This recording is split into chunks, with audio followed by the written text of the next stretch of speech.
So I'm going to introduce a new kind of statement called the break statement. Now, when we talked about switch statements here, we kind of briefly covered the break statement, but not really in any significant detail. But now I'm going to explain exactly what this does and how it works and how it can actually benefit us. So break is kind of key when using a switch statement. What happens is the user, for example, enters a day of the week. We store their answer into a variable, and then if they, for example, enter Wednesday, then this line of code is run here. Once this line of code is run, this break statement, it escapes out of this switch statement, and then the kind of control flow of the application continues. What do I mean by control flow? Well, when we launch our software, the main method is run automatically. And then the first line of code is run, the second line, and it's sequential. It kind of runs all the way down, and that's the control flow. That's how your application is run. But the thing about the switch statement is when the control flow reaches a break keyword here, rather than executing the next line, the next one, the next one, the next one, all the way down, it hits the break keyword, then it immediately skips everything after it, then continues. And that's the power of the break statement when used in a switch statement. So let's have a look how the break statement can be used in something like a while loop. Let's take a look at a simple example here. What we're doing, we're asking the user to enter a number. And what this program does, this simple program, we're just counting up to that number.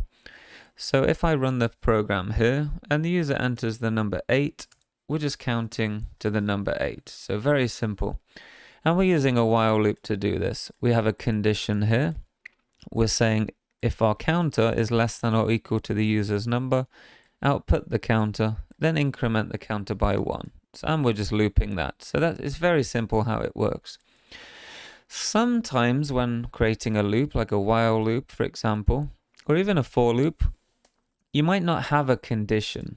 In this case, we set up a condition because we know what the user is going to enter, and we're counting up to that. But in some cases, we don't have a condition. We can't have a condition. We might not know what the end goal is, and we might actually work out the end goal inside our while loop. Something might be figured out at a later date. For example, if downloading a file from the internet, and we download the file in pieces at a time, and we might not know the file size of the file we're downloading. So in that case, we kind of set up a while loop and just keep looping forever and ever and ever until the file is downloaded.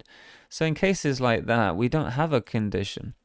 So what we can do here is set up a condition which is always true. So what this is going to do is loop indefinitely until, for example, we've downloaded all of the file, and then we can kind of escape out of the loop manually. So this can be quite common as well. So in the case where we don't have a condition and we just have this while loop kind of looping indefinitely, what we can do is break out of this while loop to prevent it from looping forever. And this is a good way of using the break keyword. We can use it in switch statements, but we can also use it where we have an indefinite condition, which is always true, for example. So let's take a look at this example, and what I'm going to do, I'm going to rewrite it using a break keyword instead, and it's going to do exactly the same thing. So let's say we don't have a condition for this while loop. It's going to loop indefinitely, so we need a way to kind of break out of here so we're not stuck in an endless loop. So what we're going to say is if the counter at any point is greater than the number the user entered, then break out of the loop. So you can see as soon as I typed that break keyword, this while keyword also highlighted, and that's Visual Studio helping us out. For example, we could have a while loop inside another while loop, inside a for loop, inside another while. We can have cascading loops, and it can be quite confusing. So when using a keyword like break, Visual Studio is just saying, okay, you've typed the break keyword, this is the loop that it's kind of linked to, and this is the loop you're going to break out of. Just like the switch statement, for example. And this break keyword will prevent this while loop from repeating forever. It's literally saying, okay, this condition evaluates to true. Let's get the hell out of this loop and continue with the rest of the program. So the break keyword is controlling the flow of execution of the code. It's basically saying, let's get out of here and continue with the rest of the program. That's what the break keyword essentially does. So let's run the software and just confirm it does exactly the same thing.